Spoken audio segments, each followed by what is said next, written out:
Official. तो यहाँ पर हम बात करने वाले हैं आज पाक्षिक प्रश्न पत्र माह दिसंबर कक्षा 12वीं और विषय हिंदी की। सारे जो आंसर्स हैं इस वीडियो पे कवर हो जाएंगे, तो आपको और कहीं जाने की ज़रूरत नहीं पड़ेगी। और आप लोगों के लिए इंपॉर्टेंट क्वेश्चन से मॉडल पेपर से सारी जो चीज़ें हैं, टाइम टेबल अकॉर्डिंग क्या करना है, सारी चीज़ों की जानकारी जो है व्हाट्सएप ग्रुप में आती है। तो अभी तक अगर आप व्हाट्सएप ग्रुप में ज्वाइन नहीं हुए तो लिंक जो है वो आपको कमेंट बॉक्स में मिलेगा, वहाँ आप जाके ज्वाइन कर लेना, ताकि आपको अप टू डेट हर दिन की नोटिफिकेशन मिलती रहेगी कि क्या चल रहा है, क्या होने वाला है। क्योंकि एग्ज़ाम टाइम में हम अच्छे अच्छे क्वेश्चन से इंपॉर्टेंट सारी चीज़ें आपको भेजेंगे, ताकि आपके नंबर जो है वो थोड़े थोड़े बढ़ते जाएँ। तो आप लोगों के लिए एकदम फ्री ऑफ कॉस्ट है। तो अब ज़्यादा देर न करते हुए प्रश्न 1 में चलते हैं, जहाँ पे आपको सही विकल्प चुनकर लिखना है।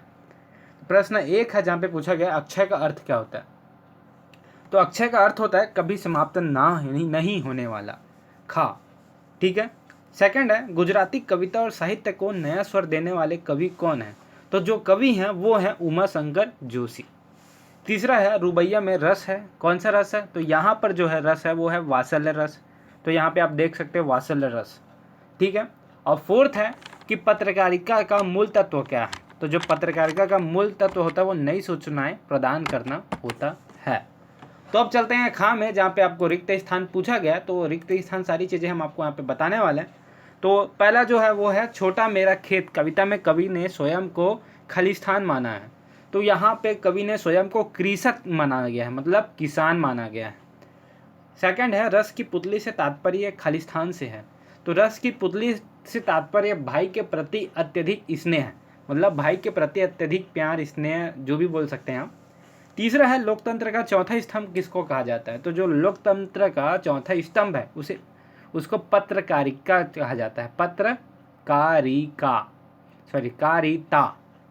ठीक है। फोर्थ है, लोका देना शब्द एक खालिस्तान शब्द है।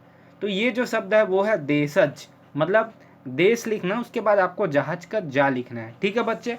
अब चलते हैं हम क्वेश्चन आंसर्स की ओर। तो यहाँ पे जो सारे क्वेश्चंस हैं वो आपको सामने दिख रहे हैं आंसर। रुबाइया छंद किसे कहते हैं। तो रुबाइया किसे कहते हैं, छंद किसे कहते हैं, यहाँ पे आप देख सकते हो। तो इसके आंसर यहाँ है, तो आप इसे अच्छे से लिख लीजिएगा। अब चलते हैं थर्ड में, जहाँ पे पूछा गया छंद का बीच से कवि क्या कहना चाहते हैं। तो कवि क्या कहना चाहते हैं, कवि अपने हृदय के अंदर उठने वाले क्षणिक विचारों को कहना चाहते हैं। ठीक है बच्चों। अब फोर्थ में चलते हैं, जहाँ पे पूछा गया इंटरनेट पत्रकारिता क्या है, भारत में कौन कौन से समाचार पत्र इंटरनेट पर उपलब्ध हैं। तो यहाँ पे देख सकते हो इंटरनेट के बारे में कौन कौन से उपलब्ध हैं। आप सबने देखा भी होगा कि न्यूज़ चैनल सारे, Hindustan times, times of India, सारी चीज़ें यहाँ पे दी हुई है। तो आप इसे लिखिएगा, जैसे इंटरनेट पर अखबारों का प्रकाश या खबरों का आदान प्रदान ही वास्तव में इंटरनेट पत्रकारिता है। तो इस प्रकार जो आंसर्स हैं वो आपको यहाँ पर दिख रहे होंगे, तो आप इसे अच्छे से लिख लीजिएगा। आगे चलते हैं, जहाँ पे प्रश्न 5 है, जहाँ पे पूछा गया कवि ने खेत की तुलना कागज से क्यों की है, स्पष्ट कीजिए। तो कवि ने छोटे चौकाने खेत को कागज का पन्ना कहा है। इससे कवि बताना चाहते हैं कि कवि कर्म तथा खेती में बहुत समानता है। तो इस प्रकार इसके आंसर्स हैं, आप आराम से लिखिएगा। अब चलते हैं प्रश्न 6 में, जहाँ पे पूछा गया भाव सौंदर्य लिखिए। तो यहाँ पे जो भाव दिया है उसके बाद उसका सौंदर्य व्याख्या लिखना है। तो यहाँ पे आपको व्याख्या दिया जा रहा है, तो व्याख्या लिखिएगा आप आराम से, कि शायर कहते हैं, यहाँ पे आप बोल सकते हैं कवि कहते हैं। तो माँ चांद के समान सुंदर सलोनी बच्चों को आंगन में गोद में दूध के लिए खड़ी है। ठीक है बच्चों। तो इस प्रकार जो आंसर्स है यहाँ पे छठवा का वो है, आप इसे लिख लीजिएगा। और आपको कौन से आंसर चाहिए आप कमेंट में ज़रूर बताइएगा। आगे चलते हैं, जहाँ पे पूछा गया बगलों के पंख कविता के सौंदर्य पर प्रकाश डालिए। तो बगुले के पंख कविता सौंदर्य से परिपूर्ण है। सौंदर्य का अपेक्षित प्रभाव उत्पन्न करने के लिए कवि ने चित्रात्मक वर्णन को महत्व दिया है। यह चित्र तथा उसके मन पर पड़ने वाले प्रभाव कविता का वर्ण विषय बन गया है। वस्तुगत तथा आत्मगत प्रवृत्तियों के सहयोग पाठक को सौंदर्य के स्वाभाविक संसार में प्रवेश दिलाते हैं। तो इस प्रकार इसके आंसर्स हैं, आप इसे लिख लीजिएगा। अब चलते हैं लास्ट में, जहाँ पे आपको निबंध लिखना है। तो हमने कोरोना वायरस पर निबंध लिखा है, जब मैं आपको A to Z वायरस के बारे में बताया है। निबंध लिखने से पहले आप ये जान लेना कि निबंध लिखने का तरीका होता है, जहाँ पे प्रस्तावना, उपसंहार, तो सारी चीज़ें लिखनी होती है। तो यहाँ पे हमने सारी चीज़ें लिखी है। तो प्रस्तावना है जिसे आप लिख लीजिएगा। उसके बाद कोरोना वायरस क्या है इसको यहाँ पे बताया गया है। तो कोरोना वायरस क्या है आप यहाँ पे लिखिएगा कि कोरोना वायरस इस वायरस से पहले कभी नहीं देखा गया है। इस वायरस का संक्रमण दिसंबर में चीन में वुहान में।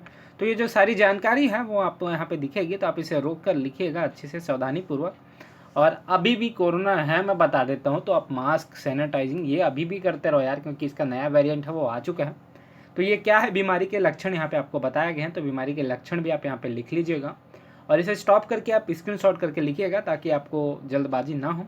आगे चलते हैं जहाँ पे आपको फिर पूछा गया है कि कोरोना वायरस का संक्रमण हो जाए तब क्या करना चाहिए।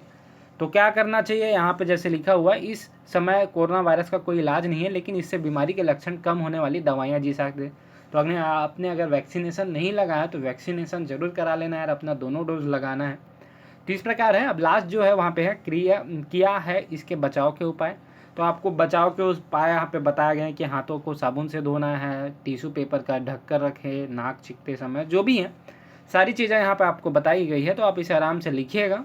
तो यहाँ पे मास्क कौन और कैसे पहने, मास्क पहनने का तरीका, तो ये जो सारी चीज़ें हैं ये ऐसा लिखोगे तो आपके जो नंबर है वो यार फुल में फुल मिलेंगे, इसकी गारंटी मैं लेता हूँ भाई मैं, ठीक है ना। तो आराम से आप लिखना।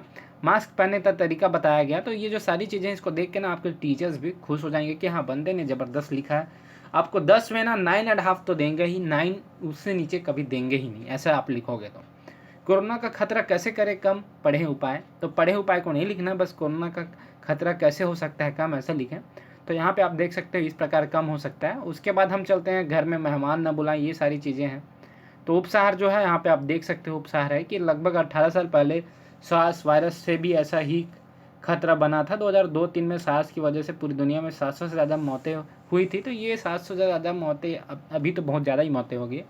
तो उपसहार का मतलब होता है जो सारी चीज़ें हैं उनका एक सहार, उपसहार। तो ये सारी चीज़ें यहाँ पर दी गई है, तो आप इसे लिखिएगा। इस प्रकार जो सारे आंसर्स हैं वो कंप्लीट होते हैं। होप करता हूँ जब वीडियो पसंद आई तो चैनल सब्सक्राइब करके बेल आइकन प्रेस जरूर करना और व्हाट्सअप में जुड़ जाना, जिसका लिंक आपको कमेंट बॉक्स में मिलेगा।